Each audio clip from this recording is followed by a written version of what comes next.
Hello and welcome to Thomson classes. My name is Ravi Prakash और हम आपको आज अभी पढ़ाने वाले हैं फ्लूइड के बारे में। तो चलिए डिस्कस करते हैं। सबसे पहले फ्लूइड से पहले आते हैं हम लोग मैटर पे। हमारा जो मैटर है वो तीन टाइप का है। क्या है? सॉलिड, लिक्विड और तीसरा हमारा है गैस। ठीक है। सॉलिड, लिक्विड, गैस में से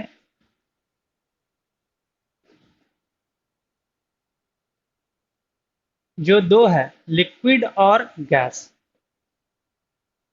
लिक्विड और गैस जो है वो उसमें कुछ सिमिलैरिटीज है और सॉलिड जो है वो हमारा थोड़ा सा अलग है। क्या सिमिलैरिटीज है? सिमिलैरिटीज ये है कि लिक्विड और गैस जो है क्या कर सकता है, वो फ्लो कर सकता है। लिक्विड और गैस क्या कर सकता है, वो फ्लो कर सकता है।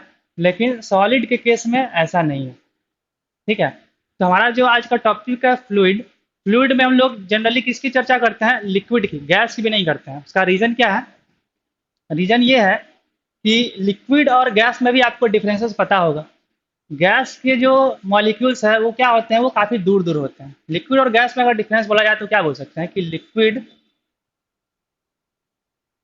और गैस, गैस के जो मॉलिक्यूल्स होता है उसके बीच का जो डिस्टेंस है, जिसको हम बोले इंटर मॉलिक्यूलर डिस्टेंस, वो काफ़ी क्या होता है, ज़्यादा होता है कंपेयर टू लिक्विड के लिए। ठीक है। तो यहाँ पे हमारा जो आज का मेन मोटो जो है, जो टॉपिक है, वो हम किसके बारे में पढ़ने वाले हैं? वो पढ़ने वाले हैं लिक्विड के बारे में। ठीक है, लिक्विड के बारे में। तो लिक्विड के बारे में पढ़ने वाले हैं। ठीक है। तो लिक्विड में क्या होगा कि लिक्विड में क्या होगा कि हमारा देखिए क्या होता है, डिफरेंस क्या है सॉलिड और लिक्विड में, क्या बेसिक डिफरेंस है। ऐसे बोलने के लिए तो बोल सकते हैं ना कि लिक्विड जो है वो किसी भी शेप में आ जाता है। जो कंटेनर का शेप होगा उस कंटेनर के शेप कैसा हो जाएगा। लेकिन वो सब के अलावा जो सबसे इम्पोर्टेंट है और टेक्निकल लैंग्वेज में जिसको हम बात कर सकते हैं, हम लोग उसके बारे में देखेंगे कि सॉलिड और लिक्विड में क्या डिफरेंस है। देखिए, सॉलिड में क्या होगा कि मान लीजिए कि ये एक, हमने एक ब्लॉक लिया है, किसी मटेरियल का हो सकता है, ये एक सॉलिड है। ठीक है। ये एक सॉलिड है, ब्लॉक यहाँ पे रखा हुआ है। अब इसमें क्या कर रहे हैं कि हम इसके जो नीचे वाला जो बेस है उसको हमने क्या कर दिया, फिक्स कर दिया। यहाँ कहीं भी रखा है, टेबल पे रखे हैं, कहीं पे भी रखे हैं, उसको हम फिक्स कर दिए। अगर उसको हम अगर इस तरफ से देखें, किसी एक फेस के अलोंग देखें, तो हमको एक रेक्टेंगुलर या स्क्वायर के जैसा हमें दिखेगा। रेक्टेंगुलर या स्क्वायर के जैसा दिखेगा। और नीचे जो है वो इस टेबल पे क्या कर दिया गया, इसको हमने फिक्स कर दिया। ठीक है। किसी भी तरीके एडहेसिव लगा करके हमने इसको क्या कर दिया, फिक्स कर दिया। अभी देखो ध्यान से, अगर कि अगर हम ये जो ऊपर का जो फेस है, सरफेस है, ऊपर के सरफेस पे अगर हम ऊपर के सरफेस पे हम इस तरीके से अगर एक फोर्स लगाएं, ऊपर के सरफेस पे हम ऐसे हाथ से ऐसे करके फोर्स लगाएंगे, तो क्या हो जाएगा, ये ऊपर का सरफेस के कारण, फोर्स लगने के कारण ये थोड़ा सा टिल्ट हो जाएगा। टिल्ट होने के बाद दिखेगा कैसा, यहाँ पे आप देखिए फिगर में,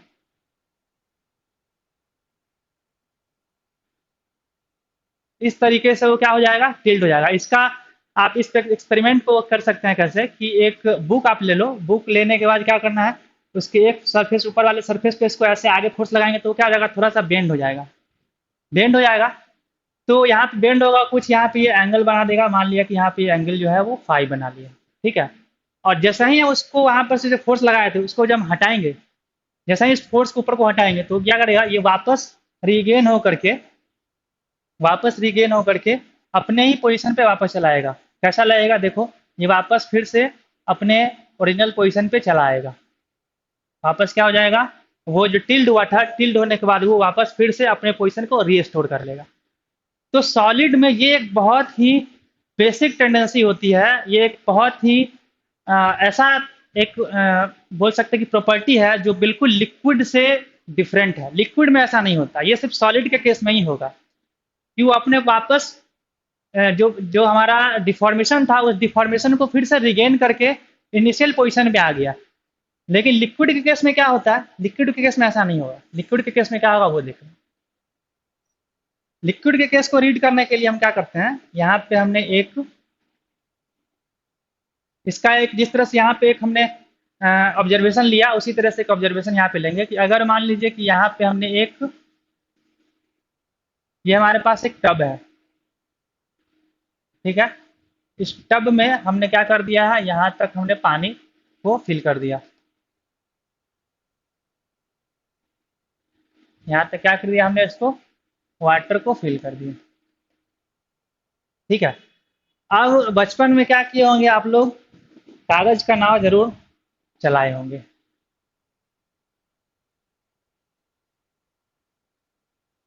ये एक बोट है, कागज का आपने बना के उसके ऊपर रख दिया, ठीक है। अभी देखो लिक्विड का, लिक्विड है, लिक्विड के ऊपर हमने कागज का बोट बना के रखा, और अब क्या कर रहे हैं, इस पे एक छोटा सा इधर से एक पुश दिया, हल्का सा छोटा सा, यहाँ से क्या किया हमने, नाव को पुश कर दिया। नाव को पुश कर, तो अच्छा ये नाव पे हमने पुश किया, ये ऐसा अरेंजमेंट क्यों लगा रहे हैं, ये अभी आपको इससे रिलेट करके हम दिखाएंगे, थोड़ी देर में समझ में आ जाएगा। हमने क्या किया, यहाँ पे नाव को पुश किए, छोटा सा एक अमाउंट फोर्स लगाया, और उसके बाद उसको छोड़ दिया। तो क्या हुआ, थोड़ा देर के बाद उस थोड़े से फोर्स के कारण जो हमारा बोट है वो यहाँ पे आ गया।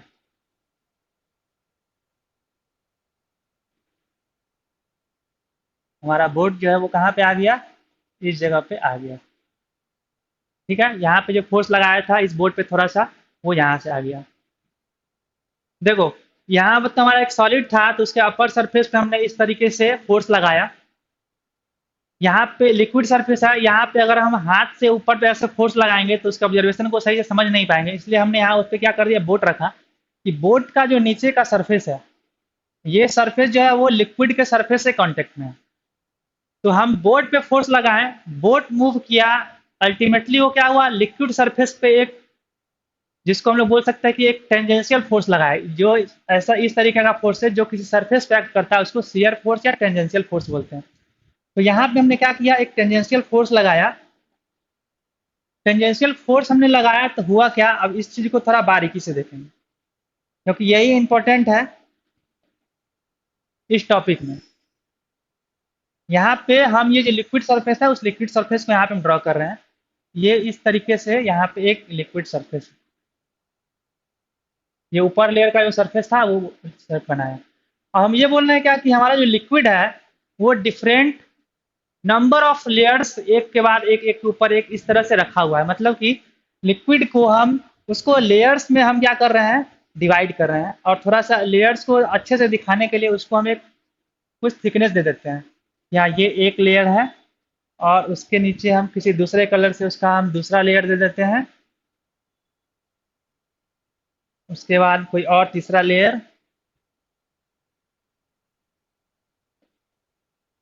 उसके बाद एक और कोई चौथा लेयर। ये तीन ही चार लेयर नहीं होगा, इन्फिनाइट लेयर्स होंगे, ठीक है। वो हम दिखाने के लिए यहाँ पे ऐसा कंसिडर कर रहे हैं, ठीक है। इस तरह से ढेर सारे लेयर्स होंगे,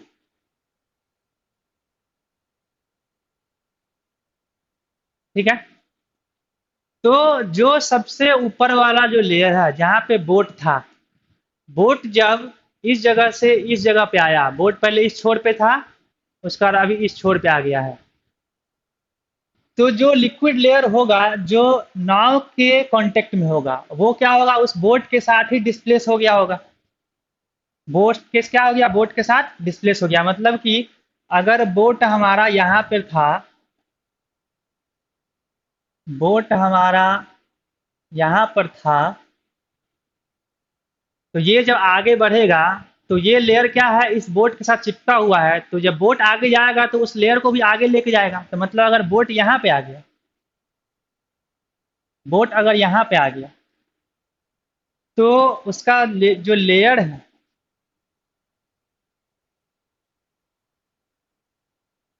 जितना दूरी ये लेंथ होगा ये पूरा का पूरा लेयर क्या होगा, शिफ्ट करेगा। लेयर जो है वो यहाँ तक आ गया, यहाँ तक। ठीक है, ये वाला पहला लेयर क्या हुआ, बोट से चिपका हुआ है, तो जब बोट आगे बढ़ा तो उसके साथ साथ वो लेयर भी आगे बढ़ गया। तो इस वाले लेयर के लिए देखो, जब बोट यहाँ पे था तो इसके आगे इतना सारा पोर्शन था, तो जब बोट अब यहाँ पे आ गया तो इसके सामने इसके आगे भी इतना पोर्शन तो आगे चला जाएगा। अब क्या हुआ कि एक लेयर, दूसरा लेयर, तीसरा लेयर, एक लेयर और दूसरे लेयर के बीच में क्या होता है, फ्रिक्शन होता है। जब पहला लेयर आगे बढ़ा तो उसके फ्रिक्शन के कारण दूसरा लेयर भी कुछ आगे बढ़ेगा, दूसरा लेयर भी कुछ आगे बढ़ेगा, लेकिन जितना कि उतना नहीं बढ़ेगा जितना कि पहला लेयर बढ़ा है, वो यहीं तक बढ़ेगा।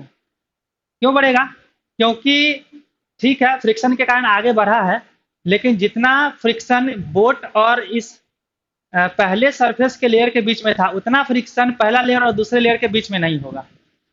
फिर उसके बाद दूसरे से तीसरे के कारण क्या होगा, वो थोड़ा सा और पीछे ही रह जाएगा, उसके बाद उसके पीछे वाला वो थोड़ा सा और पीछे ही रह जाएगा, पीछे ही रह जाएगा।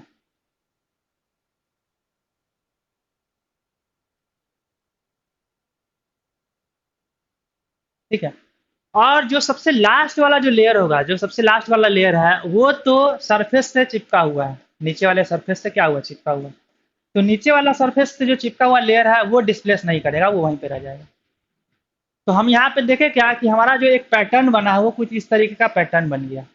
मतलब पहला वाला लेयर सबसे ज़्यादा डिस्प्लेस होगा, उससे नीचे वाला लेयर कम डिस्प्लेस होगा, उससे नीचे वाला कम होते होते होते होते सबसे लास्ट वाला लेयर होगा वो डिस्प्लेस नहीं होगा।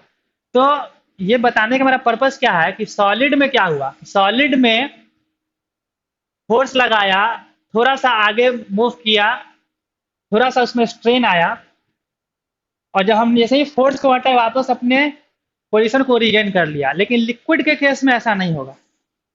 लिक्विड के केस में चाहे कितना सा भी कम फोर्स लगाएं, कुछ ना कुछ मटेरियल जो है वो डिफॉर्म कर जाएगा। मटेरियल डिफॉर्म करने का मतलब लिक्विड लेयर में डिफॉर्मेशन हो गई, लिक्विड का लेयर जो आगे डिस्प्लेस हो गया। तो सॉलिड में क्या होता है, रिगेन करने की टेंडेंसी होती है, फ्लूइड में ये टेंडेंसी बिल्कुल भी नहीं होता। चाहे हम कितना भी छोटा सा छोटा फोर्स लगाएं, लिक्विड सरफेस क्या होगा, डिस्प्लेस कर ही जाएगा। तो यहाँ पे क्वेश्चन होता है क्या कि सर हम जैसे ही कोई फोर्स लगाते हैं सॉलिड पे, तो सॉलिड क्या करता है, वो कुछ अपोज करता है। जैसे हम अगर कुछ फोर्स लगा रहे हैं तो कुछ ना कुछ वो मैटर जो है यहाँ पे, ये ब्लॉक जो कुछ ना कुछ अपोजिशन करता है। लेकिन लिक्विड के केस में जब हम फोर्स लगाते हैं तो वहाँ भी रेसिस्टेंस ऑफर किया जाता है, वहाँ भी हमको अपोजिशन होता है। लेकिन यहाँ पे क्या होता है कि डिफॉर्मेशन के साथ साथ रेसिस्टेंस आता है। यहाँ पे क्या हुआ, डिफॉर्मेशन नहीं होता, जब हम उसको छोड़ देते हैं तो वो वापस रिगेन कर लेता है अपने शेप को। लेकिन लिक्विड के केस में ऐसा नहीं होता। तो लिक्विड क्या करता है, टेंजेंशियल फोर्स को क्या करता है, डायनेमिकली रेसिस्ट करता है। ठीक है, स्टैटिक कंडीशन में रेसिस्ट नहीं करता है। ये बहुत एक बेसिक सा डिफरेंस है लिक्विड और सॉलिड में। ठीक है, ये यहाँ से क्या होता है, यहाँ पे बहुत सारे प्रॉपर्टीज जो है, प्रॉपर्टीज का एंटरटेन हो जाता है। जैसे कि एक लिक्विड सरफेस और दूसरे लिक्विड सरफेस के बीच में क्या हो रहा है, फ्रिक्शन के कारण दूसरा लेयर जा रहा है, तो इस प्रॉपर्टी को हम लोग बोलते हैं विस्कोसिटी। इसको क्या बोलते हैं, विस्कोसिटी बोलते हैं। कि एक लेयर और दूसरे लेयर के बीच में जो फ्रिक्शन के जैसा कुछ एक्ट करता है फोर्स, उसको क्या बोलते हैं, विस्कोसिटी। ठीक है, विस्कोसिटी यहाँ पे आता है। फिर हम लोग इसमें विस्कोसिटी के बारे में डिटेल से इसके बारे में देखेंगे, लेकिन इसको नेक्स्ट क्लास में देखेंगे। इसमें यहाँ तक हमारा ये बताने का पर्पस क्या था कि सॉलिड और लिक्विड में जो हमारा मेन मैकेनिकल डिफरेंसेस आता है वो क्या है, कि सॉलिड क्या करता है, किसी भी टेंजेंशियल फोर्स, शियर फोर्स को असिस्ट करता है एट स्टैटिक कंडीशन, और जैसे ही फोर्स को हम हटाते हैं वो अपने शेप को रिगेन कर लेता है। बट इन लिक्विड, लिक्विड में भी रेसिस्टेंस ऑफर होता है, but not in static condition but in dynamic condition. Layer जो है वो एक के बाद एक मूव करते रहेगा, हाँ रेसिस्ट भी करेगा, लेकिन वो क्या होगा, डिफॉर्मेशन भी होगा। तो इसमें क्या होता है, डिफॉर्मेशन होता है, लिक्विड के केस में ऐसा नहीं होता। तो आपको अगर ये वीडियो समझ में आया, अच्छा लगा, तो प्लीज़ इसको लाइक और शेयर कर दीजिए। आपका लाइक और आपका शेयर जो वो हमें मोटिवेशन देता है और अच्छे से वीडियो बनाने के लिए, और इसमें हम आगे वीडियो बनाते रहेंगे। और हमारा जो कोर्सेज है आप हमारे गूगल प्ले स्टोर के साथ वहाँ से आप डाउनलोड करके, हमारा ऐप है थॉमसन क्लासेज, वहाँ से आप डाउनलोड करें, कोर्सेज को देखें सीखें। और हमारा जो यूट्यूब पे है, यूट्यूब पे भी हमारा चैनल है, चैनल का नाम थॉमसन क्लासेज है, फेसबुक पे भी है। और हमारा जो वेबसाइट है www.thompsonclasses.com, वहाँ से भी आप